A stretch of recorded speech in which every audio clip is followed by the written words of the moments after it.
King Solomon. The name echoes through history, a whisper of wisdom and power. He ruled over ancient Israel, a king cloaked in tales of wonder.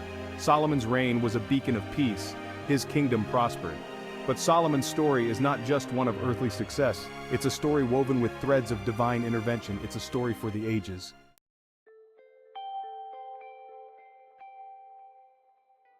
Imagine a king commanding the very elements. Solomon could summon the wind with a whisper, shaping clouds to bring rain to his parched lands. The earth yielded its bounty under his rule, ensuring his kingdom thrived. But Solomon's power extended beyond the natural world. He held dominion over the jinn, powerful spirits often feared by men. These supernatural beings became his servants, bending to his will. They unearthed hidden treasures, showering his kingdom with riches. Solomon possessed a rare gift, the ability to speak with animals. One famous story tells of Solomon overhearing ants warning each other to hide from his approaching army. Touched by their concern, Solomon adjusted his army's course, sparing the tiny creatures. The Queen of Sheba, intrigued by stories of his extraordinary abilities, traveled a great distance to meet Solomon. Solomon met every challenge with grace and insight, solidifying his reputation as the wisest man alive.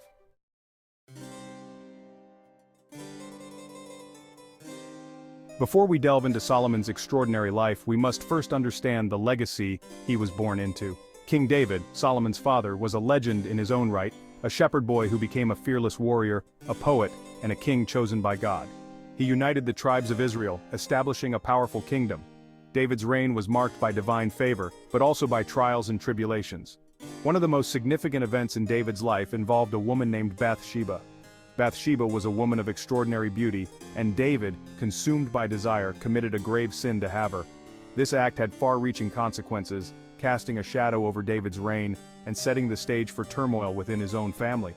Yet, from this tumultuous period in David and Bathsheba's lives, a child of destiny was born, Solomon. Solomon entered the world in the midst of a kingdom grappling with its king's past transgressions.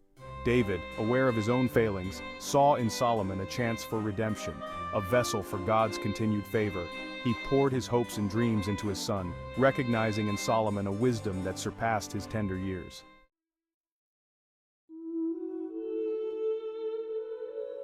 Even as a young boy, Solomon displayed an insatiable curiosity and a thirst for knowledge that set him apart. He spent countless hours listening to the scholars and elders, absorbing their wisdom and insights. He devoured stories of his ancestors, tales of their triumphs and failures, understanding that history held valuable lessons for the present.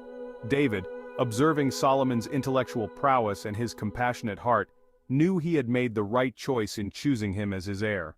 He began entrusting Solomon with greater responsibilities, involving him in matters of the kingdom and sharing his vision for the future of Israel. The bond between father and son deepened, forged in mutual respect and a shared love for their people. David imparted upon Solomon the importance of seeking wisdom above all else, recognizing that it was a king's most valuable asset. He stressed the significance of ruling with justice and compassion, ensuring the prosperity and well-being of all subjects. Solomon, ever the eager student, absorbed his father's teachings, his heart ignited with a desire to lead with wisdom and integrity. He understood that his path would be fraught with challenges, but he faced the future with courage and determination.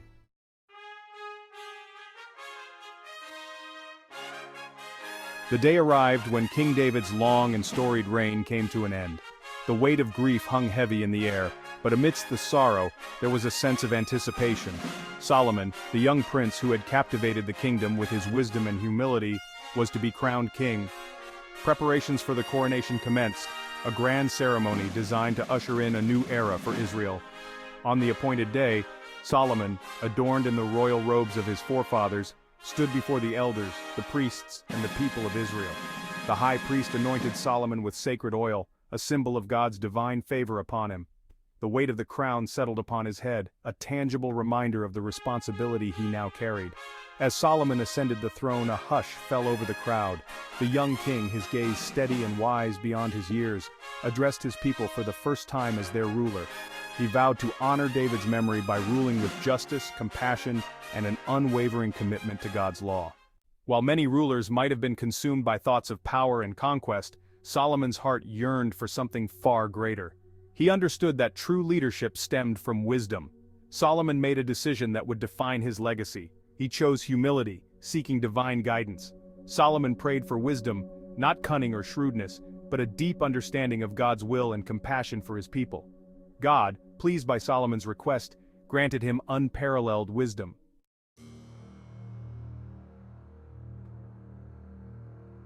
The very fabric of the world seemed to bend to Solomon's will. His connection to the divine manifested in remarkable ways, extending beyond the halls of his palace and into the very heart of nature. The wind, once a wild and unpredictable force, became his obedient servant. He could summon gentle breezes to cool his brow, or call forth mighty gusts to fill the sails of his ships.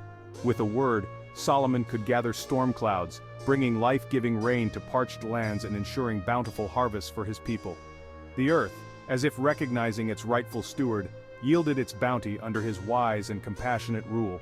Rivers flowed more freely, their waters teeming with fish. Trees bore fruit in abundance, their branches heavy with nature's bounty. The kingdom of Israel flourished under Solomon's reign, a testament to the harmony he had found with the natural world. Solomon's connection to nature was not one of dominance but rather one of deep respect and understanding. He understood the delicate balance of the natural world, recognizing that true power lay not in subjugation but in stewardship.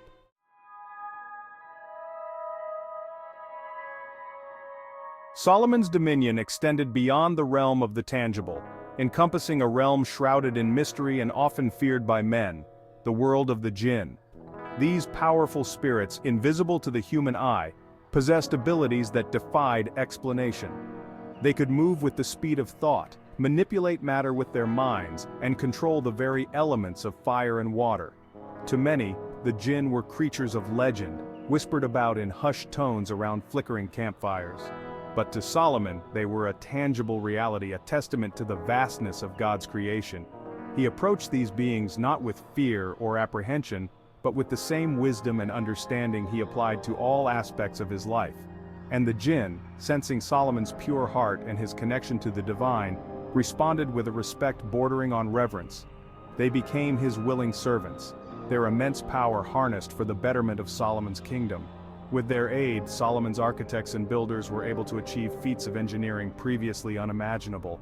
Massive stones, quarried from distant mountains, seemed to float effortlessly into place, guided by the unseen hands of the jinn. Solomon's palaces gleamed with an otherworldly beauty, their walls adorned with intricate carvings and precious jewels, a testament to the jinn's mastery of craftsmanship.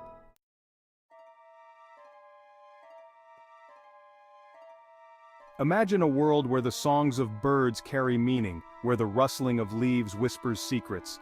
This was the world Solomon inhabited, where communication transcended the spoken word. Solomon possessed a gift, the ability to understand and communicate with animals. He could understand the warning calls of birds. The creatures of the wild recognized Solomon as something more than just a king. They saw in him a kindred spirit.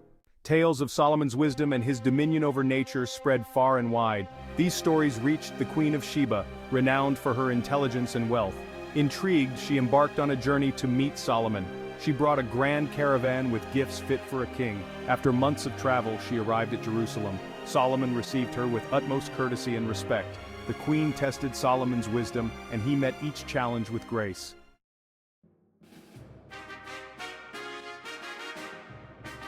Of all Solomon's achievements, none stood as high as the temple in Jerusalem. It was to be the dwelling place of God. David had yearned to build it, but it fell to Solomon. Cedars from Lebanon were transported by sea, stone was quarried, each block precisely cut. Solomon ensured every detail was perfect. He understood this was holy work. Skilled artisans were summoned to Jerusalem. To contribute was a privilege. Solomon oversaw it all personally.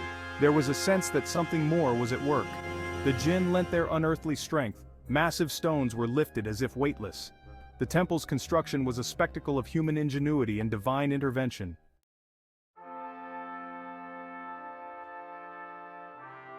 The temple rose from its foundations like a hymn made solid. Walls of gleaming white stone, quarried from the heart of the mountains, reflected the desert sun. Pillars, each one a marvel of carving, soared upwards, their capitals adorned with pomegranates and lilies, symbols of abundance and purity. Within, the temple was divided into sacred chambers. The Holy of Holies, the most sacred spot, was where the Ark of the Covenant would reside. It was a place of such profound holiness that only the high priest, and only on one day a year, could enter. Gold in unimaginable quantities adorned the interior.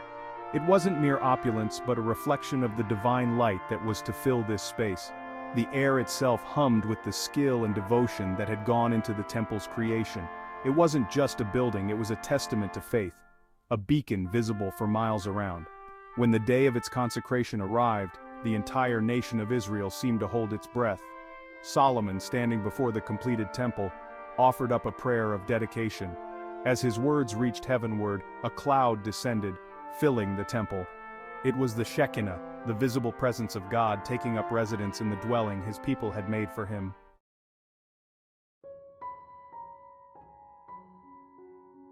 Years turned into decades. Solomon, his hair now streaked with silver, ruled Israel with wisdom and compassion. The kingdom prospered, yet a shadow began to lengthen across Solomon's soul. The wisdom that had been his greatest gift became a double-edged sword. In that vast knowledge, a seed of doubt began to take root. Could even the most profound understanding truly satisfy the human heart? These foreign wives brought their own gods and customs, their own yearnings for power. Temples to these deities began to rise, their incense-laden air contrasting the temple of the Lord. Solomon, his heart divided, found himself pulled in different directions.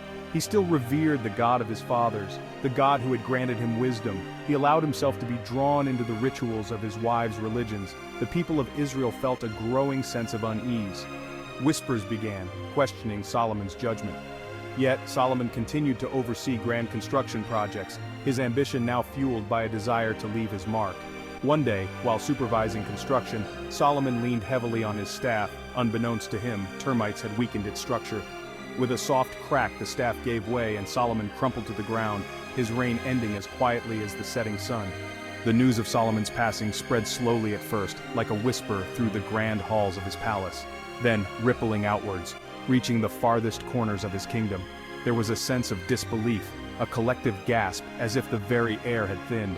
How could a king who had commanded the wind and the rain, who had spoken with animals and tamed spirits, simply cease to be? Yet, the shattered staff, a symbol of Solomon's earthly power now lying broken at his feet, served as a stark reminder of the fragility of life. Solomon's reign, for all its splendor and wisdom, had come to an end. The seeds of discord, sown during Solomon's later years, eventually blossomed into division and strife within his kingdom.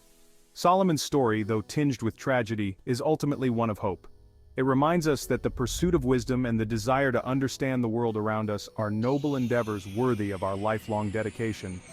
Solomon's legacy continues to resonate across time, urging us to seek understanding and temper power with compassion.